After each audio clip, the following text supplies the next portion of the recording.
ತಸ್ಯ ತದೇವ ಹಿ ಮಧುರಂ ಯಸ್ಯ ಮನೋ ಯತ್ರ ಸಂಲಗ್ನಂ ಅಂತ ಹೇಳಿಕೊಂಡು ಶ್ರೀಗಳವರು ಇವತ್ತು ಅದು ಎಲ್ಲವನ್ನೂ ನೀಡ್ತಾ ಇದ್ದಾರೆ. ದಧಿ ಮಧು ಘೃತ ಭಕ್ಷ್ಯ ಜೊತೆಗೆ ಸುಧಾ, ಇವೆಲ್ಲ ಮಧುರ ಆಗಲಿಕ್ಕೆ ಅಲ್ಲಿ ಕೊಟ್ಟಿರುವ ಕಾರಣ ಯಸ್ಯ ಮನೋ ಯತ್ರ ಸಂಲಗ್ನಂ, ಅವರ ಮನಸ್ಸಲ್ಲಿರತಕ್ಕಂಥ ಮನಸ್ಸಿನ ಮಾಧುರ್ಯ ಏನು ಎಂಬುದು ನಾವು ಇದರಿಂದ ನಾವು ಕಾಣ್ತಾ ಇದ್ದೇವೆ. ಅದು ಇದ್ದದರಿಂದಾಗಿ ಇವೆಲ್ಲವೂ ಕೂಡ ಮಧುರ ಆಗ್ತಾ ಇದ್ದಾವೆ. ನ್ಯಾಯಸುಧಾ ಗ್ರಂಥ ಪರಮ ಮಂಗಲ ಗ್ರಂಥವಾದದ್ದರಿಂದ ಆ ಗ್ರಂಥದ ಅಧ್ಯಯನದಿಂದ ಎಲ್ಲ ಆಪತ್ತುಗಳ ಪರಿಹಾರ ಆಗಿ ಉತ್ತಮವಾದ ಭಕ್ತಿ ಜ್ಞಾನ ವಿರಕ್ತಿ ಮೊದಲಾದ ಎಲ್ಲ ಗುಣಗಳನ್ನು ಕೊಡುವುದು ಪ್ರಧಾನವಾಗಿ, ಜೊತೆಗೆ ಐಹಿಕವಾದ ಸಂಪತ್ತನ್ನು ಕೊಡುತ್ತದೆ ಅಂತ ತಿಳಿಸಿಕೊಟ್ಟಿದ್ದಾರೆ.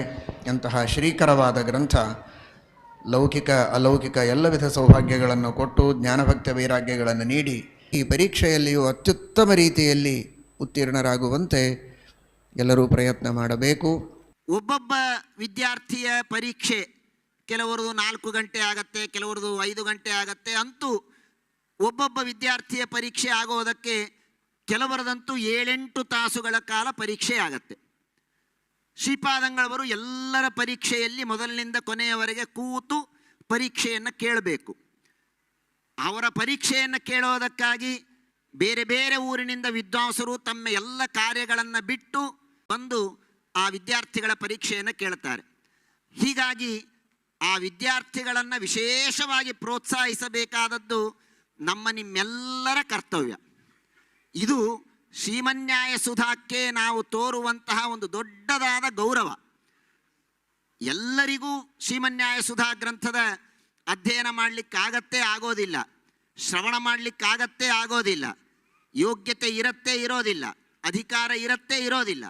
ಆದರೆ ಟೀಕಾಕೃತ್ಪಾದರ ಉಪಕಾರವನ್ನು ನಾವೆಲ್ಲ ಪಡೆದದ್ದಂತೂ ನಿಜ, ಅದರಲ್ಲಿ ಯಾವ ಸಂದೇಹವೂ ಇಲ್ಲ. ಹಾಗಾಗಿ ಆ ಟೀಕಾಕೃತ್ಪಾದರ ಗ್ರಂಥಕ್ಕಾಗಿ ತಮ್ಮ ಜೀವನವನ್ನು ಮುಡುಪಾಗಿಟ್ಟಂತಹ ಆ ವಿದ್ಯಾರ್ಥಿಗಳ ಈ ಅನುವಾದ ಹಾಗೂ ಪರೀಕ್ಷಾ ಕಾರ್ಯಕ್ರಮಗಳಿಗೆ ಪ್ರೋತ್ಸಾಹ ಕೊಡುವುದು ನಮ್ಮೆಲ್ಲರ ಅತ್ಯಂತ ಆದ್ಯ ಕರ್ತವ್ಯ. ಈ ಪರ್ವಕಾಲದ ಸಂದರ್ಭದಲ್ಲಿ ಶ್ರೀಪಾದಂಗಳವರಿಗೆ ನೀವು ಸಮಯದಾನವನ್ನು ಮಾಡಿಬಿಟ್ರೆ ಸಾಕು. ಶ್ರೀಪಾದಂಗಳವರಿಗೆ ನೀವು ಸಮಯದಾನವನ್ನು ಮಾಡಿದರೆ ಸಾಕು. ಜ್ಞಾನ ಕಾರ್ಯವನ್ನು, ಜ್ಞಾನದ ಉತ್ಸವವನ್ನು, ಜ್ಞಾನದ ಜಾತ್ರೆಯನ್ನು ನೋಡೋದೇ ನಿಮ್ಮೆಲ್ಲರ ದೊಡ್ಡ ಸೌಭಾಗ್ಯ. ಸತ್ಯಾಭಿಜ್ಞಕರಾಬ್ಜೋತ್ಥಾನ್ ಪಂಚಾಶದ್ವರ್ಷ ಪೂಜಕಾನ್ ಸತ್ಯಪ್ರಮೋದ ತೀರ್ಥಾರ್ಯಾನ್ ನೌಮಿನ್ಯಾಯ ಸುಧಾರತಾನ್. ಶ್ರೀ ಶ್ರೀ ಸತ್ಯಾತ್ಮ ತೀರ್ಥ ಗುರು ಮಹಾರಾಜ್ ಕಿ